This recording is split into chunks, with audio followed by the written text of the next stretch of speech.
ये लिंक मुझे ऑलरेडी, जैसे कि मैंने आपको बताया, मेल में प्रोवाइड किया गया था। ये यूजर आईडी और पासवर्ड भी मैंने अपनी, और यहाँ जो पासवर्ड है वो ऑलरेडी होस्टिंग वेबसाइट आपको बनाकर प्रोवाइड कर देगी। वेबसाइट के अकॉर्डिंग है, पर कुछ लाइक जो अलग अलग टाइप के होस्टिंग वेबसाइट होते हैं, होस्टिंगर हो गई, गोडेडी हो गई।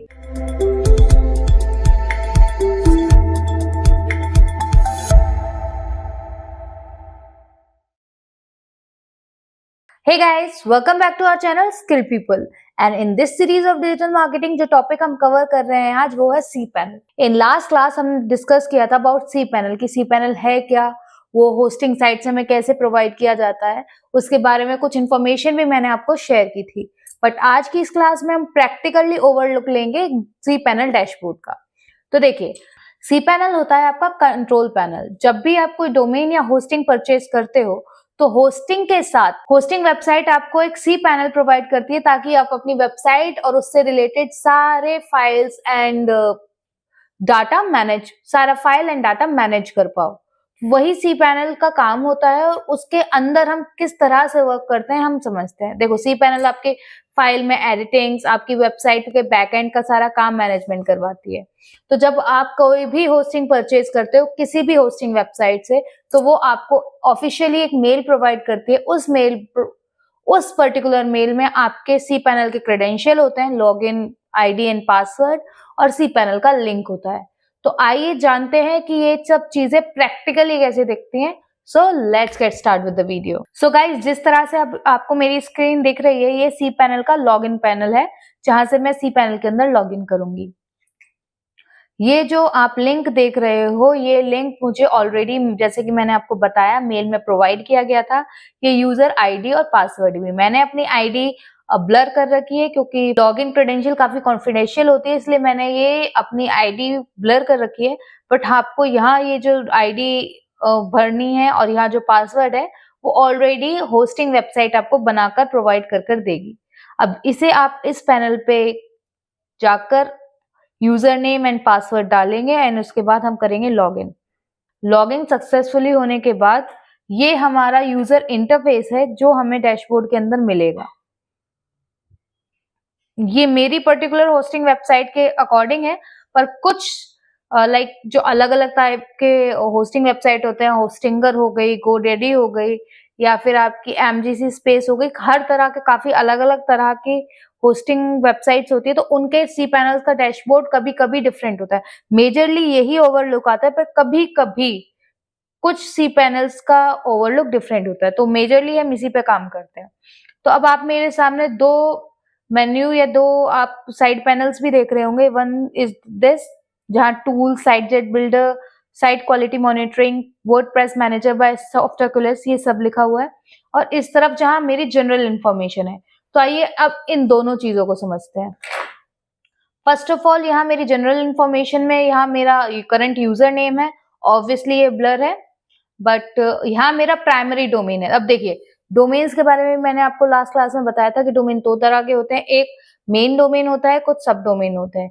तो मेन डोमेन जो मेरा है, जिसके ऊपर मैंने ये होस्टिंग कनेक्ट की है, वो ये है, ठीक है। उसका IP एड्रेस, मेरी डायरेक्टरी, ये सब यहाँ पर है।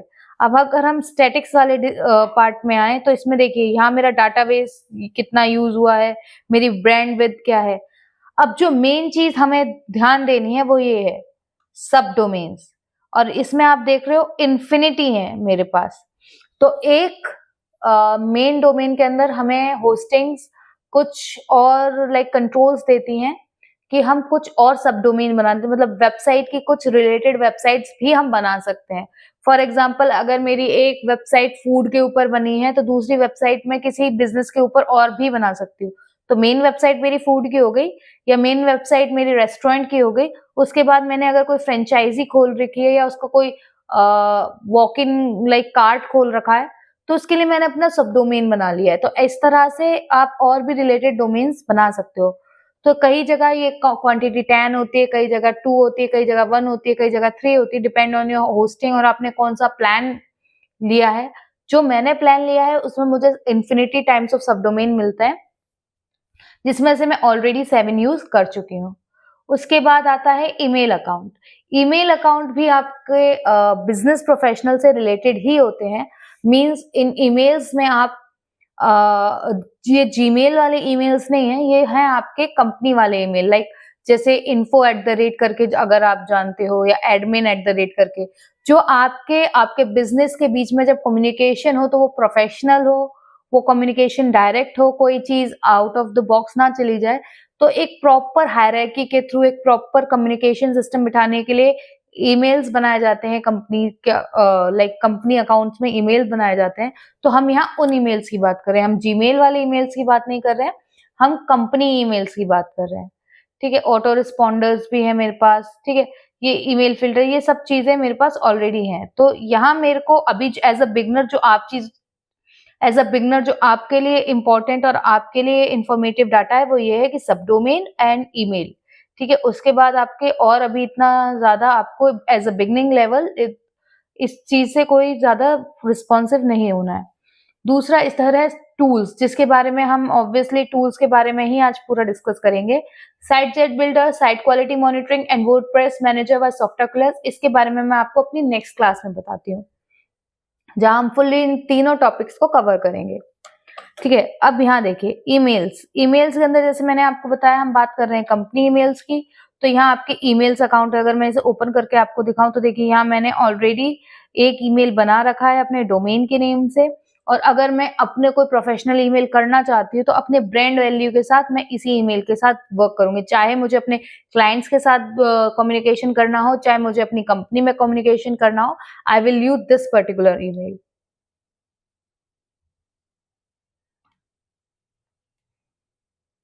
ठीक है, इसमें और भी ज्यादा हमें forwarders, email routing, auto responder, spam filters, ठीक है, इंक्रिप्शन, ये सब आप लगा सकते हो अपने ईमेल्स में।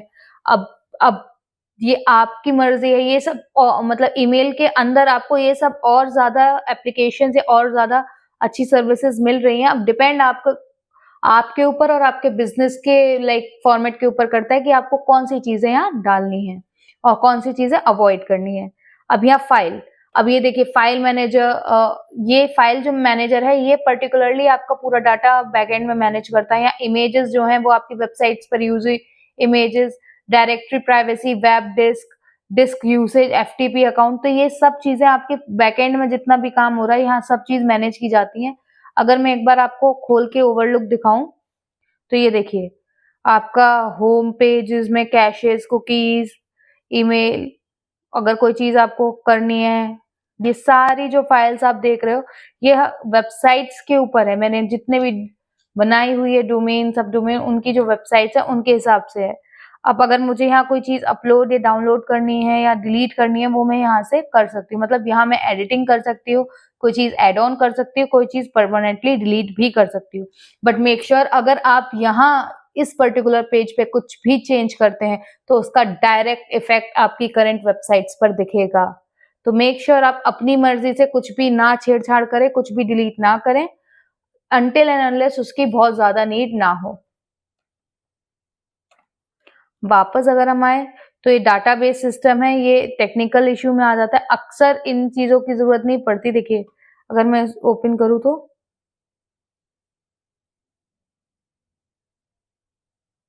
ये पीएचपी सिस्टम है, यहाँ मेरी कुछ वेबसाइट है, इनका इंफॉर्मेशन स्कीमा, ये सब मेरी वेबसाइट का है, किसके पीएचपी के ऊपर मैं वर्क कर रही हूँ।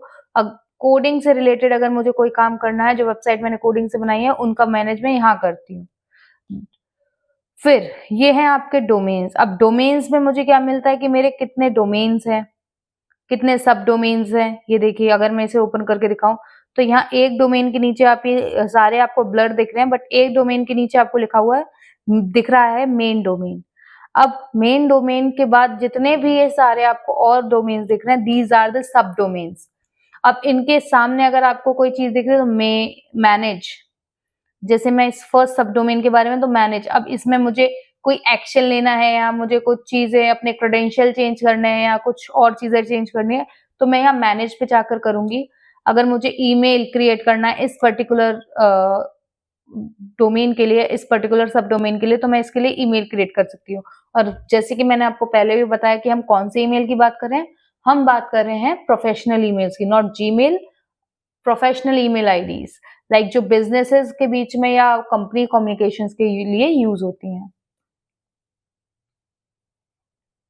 उसके बाद मैट्रिक्स, ये मैट्रिक्स अक्सर लोग इसके लिए गूगल एनालिटिक्स भी यूज करते हैं। गूगल एनालिटिक्स आपको भी मैट्रिक्स एंड डायमेंशंस के थ्रू बताता है कि आपकी वेबसाइट पे कितने विजिटर्स हैं, क्या एरर है, क्या चीजें हैं। ये सब चीजें के लिए हम गूगल के अलग अलग टूल यूज करते हैं, बट सी पैनल में भी इसके लिए पूरे मैट्रिक्स दिए होते हैं, मतलब साइट क्वालिटी मॉनिटरिंग, साइट की क्या क्वालिटी है, कितने विजिटर हैं, क्या एरर है, कहाँ क्या एक्सेस है, कितनी उसकी ब्रांड विड्थ है, ये सब चीजें। अब सिक्योरिटी, अब हम बात करते हैं सिक्योरिटी की। तो सिक्योरिटी में जो चीजें मेन हमारे लिए होती हैं वो होती हैं ये SSL certificate and SSL TLS certificate का स्टेटस। अब SSL सर्टिफिकेट होता है सिक्योरिटी सॉकेट लेयर, जो मैंने आपको पहले भी बताया था। तो वो आपकी जो वेबसाइट्स हैं या जो आपके डोमेन्स हैं उनके लिए हम यहाँ से अप्रूव करवा सकते हैं, उनके लिए हम यहाँ से यूज कर सकते हैं। हम उनका स्टेटस देखते हैं कि कैंसिल है, कि लाइक आपका टाइम पीरियड सर्टिफिकेशन का खत्म होना है या रिन्यू होना है, या वो है आपकी वेबसाइट पर या नहीं। अब यहाँ बारी आती है, ये है सबसे मेन चीज जो हमें CMS सिस्टम में समझनी है, सॉफ्टवेयर। अब यहाँ देखिए दो चीजें बहुत इंपॉर्टेंट है। पहली बात, वर्डप्रेस मैनेजर बाय सॉफ्टवेयर। अब मैंने इसे बहुत इंपॉर्टेंट क्यों कहा है, क्योंकि मैंने आपको पहले भी ये बात समझाई है कि हम जो वेबसाइट बनाएंगे वो वर्डप्रेस से बनाएंगे। और दूसरा जो है सॉफ्टवेयर ऐप इंस्टॉलर। अगर मैं इसे क्लिक करूं तो इसमें आप देखिए यहाँ और भी सारे CMS सिस्टम दिए हुए हैं, वर्डप्रेस है, जुमला है, माईबीबी है, लारावेल है, डॉल्फिन है। तो ये सब और भी आपके जो CMS सिस्टम है वो हैं। अब आप जिन्हें चाहे उन्हें इंस्टॉल कर सकते हो, जो भी आपको पसंद है वो आप इंस्टॉल कर सकते हो यहाँ से, और उस हिसाब से आप चल सकते हो। देखो पोर्टल के लिए जुमला है, ठीक है। अगर मैं ई-कॉमर्स के लिए देखूं तो ई-कॉमर्स के लिए आप देखिए कितने आ गए।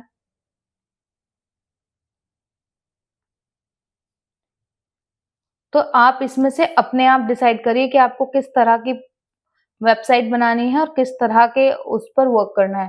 पर मैंने वर्डप्रेस इसलिए चूज किया क्योंकि मैंने अपनी लास्ट क्लास में फुल्ली आपको एक्सप्लेन किया था कि वर्डप्रेस एक ऐसा CMS सिस्टम है जो हर तरह की वेबसाइट को सपोर्ट करता है। चाहे आप ई-कॉमर्स वेबसाइट बना लो, पोर्टफोलियो वेबसाइट बना लो, चाहे आप उसको बिजनेस वेबसाइट बना लो। अब यहाँ पर कुछ एडवांस सेटिंग है, एज अ बिगनर इन सब में आपको अभी जरूरत नहीं पड़ेगी। अगर आपको इनसे रिलेटेड एक डेडिकेटेड वीडियो चाहिए, do let me know in the comment box. मैं डायरेक्टली एक एक टूल ओपन करके उसके ऊपर एक इंफॉर्मेटिव डिटेल्ड वीडियो बनाऊंगी, जिसकी वजह से आप ये सी पैनल को और सोलरली समझ पाओगे। और यहाँ एक छोटा समरी टाइप है जहां आपको पूरा कैटेगराइज किया गया है फोरम, इमेज गैलरी, विकीज के बारे में। और यहाँ सॉफ्टवेयर के सारे टूल्स है जिससे हम वेबसाइट बना सकते हैं। So this is it for today's class guys. Hopefully ये क्लास आपके लिए इंफॉर्मेटिव रही होगी। ये था एक ओवरलुक पूरा सी पैनल के डैशबोर्ड का। अगर इससे रिलेटेड कोई क्वेश्चन क्वेरी है आपको, do let me know in the comment box. And for more such amazing videos, like, share, subscribe, and obviously hit the bell icon.